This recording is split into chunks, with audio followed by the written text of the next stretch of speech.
നമസ്കാരം. തനിസ് P G ടിപ്സിലേക്ക് എല്ലാവർക്കും സ്വാഗതം.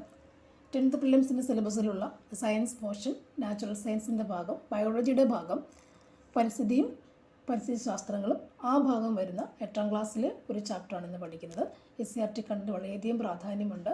2026 പലതവണ പല ക്വസ്റ്റ്യൻസും നമുക്ക് ചോദിച്ചിട്ടുണ്ട്. റെഡ് ഡാറ്റ ബുക്ക് സഹിതം, റെഡ് ഡാറ്റ ബുക്ക് തൃതീയ ഉപഭോക്താവ് റേച്ചൽ കെർസിൻ്റെ പുസ്തകം സഹിതം വരുന്ന ഒരു ചാപ്റ്ററാണ് ഇന്ന് പഠിക്കാൻ പോകുന്നത്.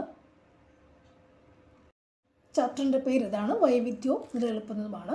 നമ്മുടെ സിലബസിലുള്ള പരിസ്ഥിതിയും പരിസ്ഥിതി പ്രശ്നങ്ങളും എന്ന ഭാഗം അടങ്ങുന്ന എല്ലാ ക്വസ്റ്റ്യൻസും നമുക്ക് വരുന്നുണ്ട്. ധാരാളം ക്വസ്റ്റ്യൻസ് PSCക്ക് നമുക്ക് ചോദിച്ചു വരുന്നുണ്ട്.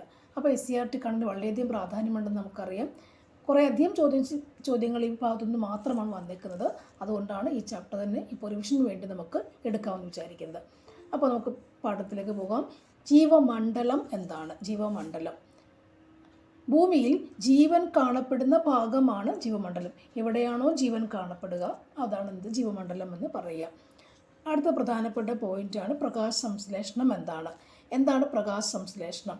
അതായത് പ്രകാശ സംശ്ലേഷണം വായു, ജലം, മണ്ണ് ഇതെല്ലാം എന്താണ്? അജീവീയ ഘടകങ്ങളാണ്. ഇതെല്ലാം കൂടി ചേരുന്നതാണ് ജീവമണ്ഡലം എന്ന് പറയുക.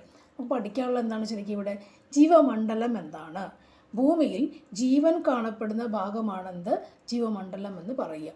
അപ്പോൾ ഈ ജീവമണ്ഡലത്തിൽ ജീവീയ ഘടകങ്ങളും അജീവീയ ഘടകങ്ങളും ഉണ്ട്, നമുക്കറിയാമല്ലേ.